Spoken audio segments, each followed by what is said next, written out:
My own brothers died tragically as well, truth be told.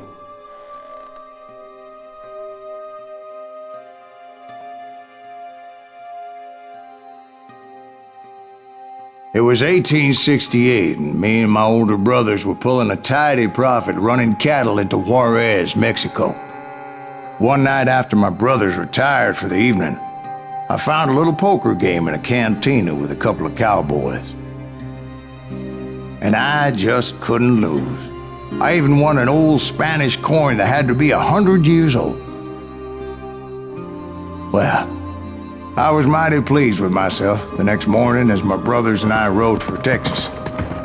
But before we crossed the border, those cowboys caught up with us. It was Johnny Ringo, Roscoe Bob Bryant, and another asshole named Jim. They wanted their money back and everything else we had, including our lives, as those boys didn't want us coming for them later. Bob put that old Spanish coin in my mouth and said, "I won't have it said that I left you with nothing, boy." Well, those horses bolted, and there we hung as those bastards rode away. The branch finally snapped under the weight of the three of us, but being my older brothers were bigger and heavier, they were already dead. And right then I swore to myself that I would avenge them. Ringo you know about. But Bob eluded me, until I heard he was riding with the Wild Bunch.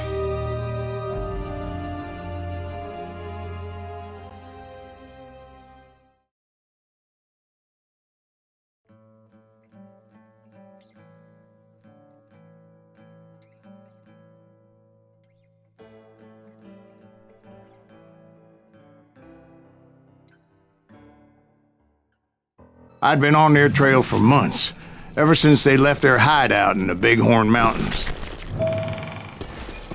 Led by Butch Cassidy, they were a loose association of outlaws who robbed banks and trains from Colorado to Montana.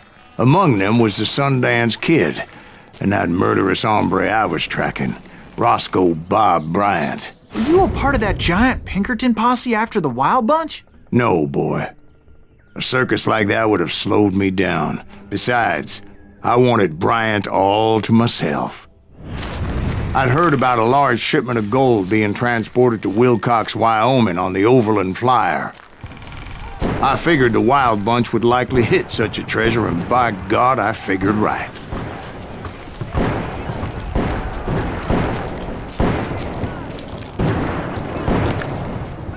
They blew the bridge with the intention of forcing the train to stop.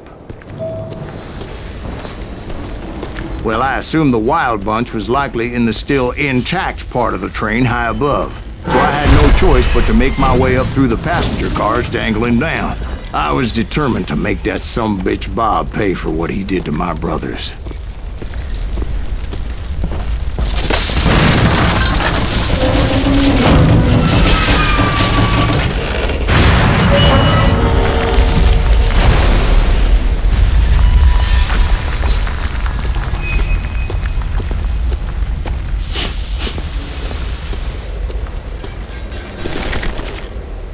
I found the device they used to blow the tracks, so I knew I was headed in the right direction. My ears are still ringing from blowing up that bridge. What'd you say? I can't hear a goddamn thing. Well, I made my way off unscathed and came upon a few members of the gang and had no choice but to dispatch them.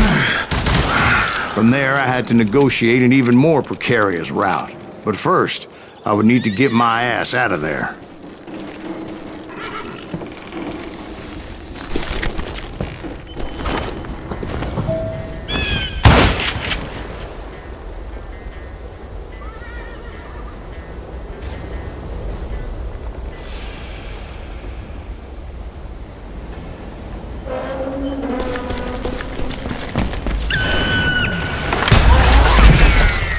I jumped from the frying pan into the fire as the train was clearly fixing to fall. I had found the gang, but in order to find old Bob, I needed to fight my way forward past a whole passel of desperados. Outside, inside, any way I could, I made my way towards my prey. Well, what about the passengers? It was mostly a freight train, as I recall. There were no passengers aboard that day.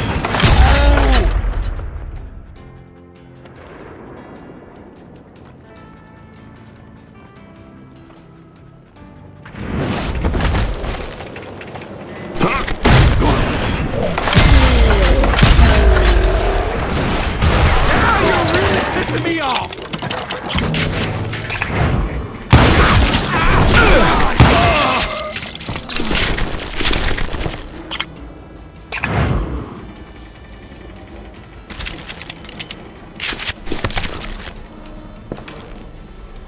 As I mentioned before, I am not fond of heights. But I was too busy dodging bullets to worry about falling to my death. Odds were I was likely to die that day anyway. So I was determined to take down as many of those bastards as I could. Damn him!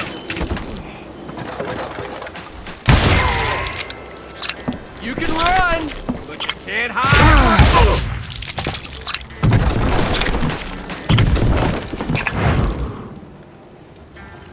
Now you're dead. I'm dead.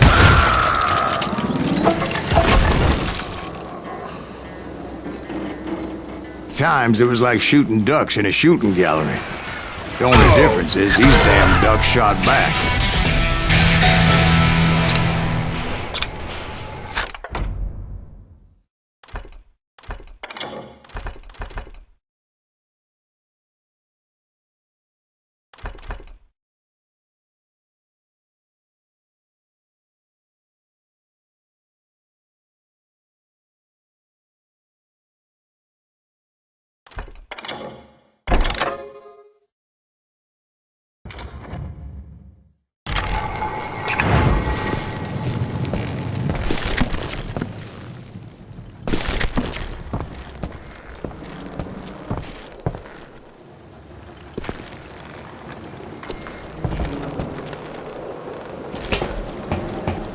I kept hoping the law would show up and give me a hand. You mean like that giant Pinkerton posse that I read about?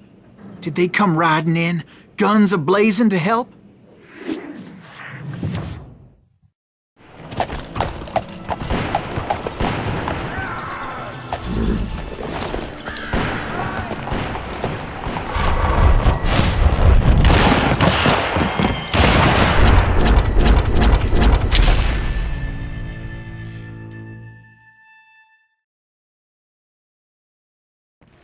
Help? From the Pinkertons? No, son. I had to fight the wild bunch all by my lonesome, as usual. Who the hell is that? God damn! Take cover! Retreat! Retreat! He's killing everybody!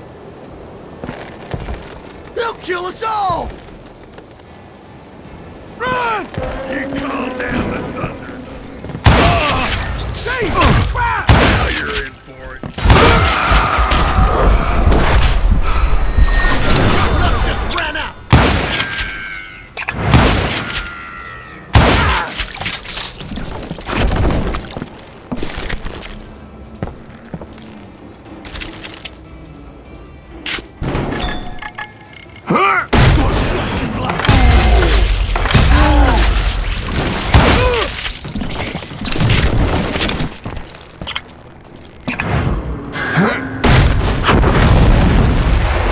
My guess is those dime novels didn't portray this as it happened, did they? Only a few stragglers were left, and I had to cut them down pronto if I was going to stay on old Bob's trail.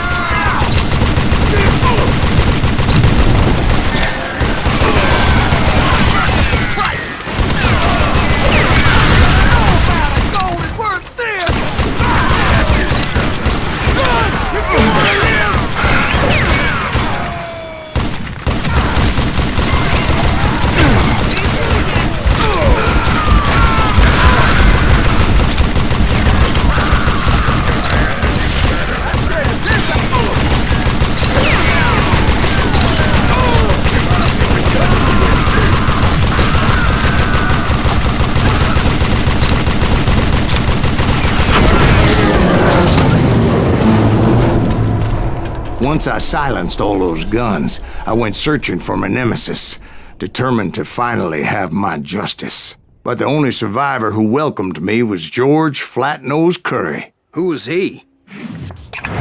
The fastest gun in the gang. Right after Sundance, I mean. And Kid Curry, and maybe Elsie Lay. Though some folks might dispute that.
On that very same day, Butch Cassidy and the Sundance Kid decided to leave the Wild Bunch behind and decamp for South America.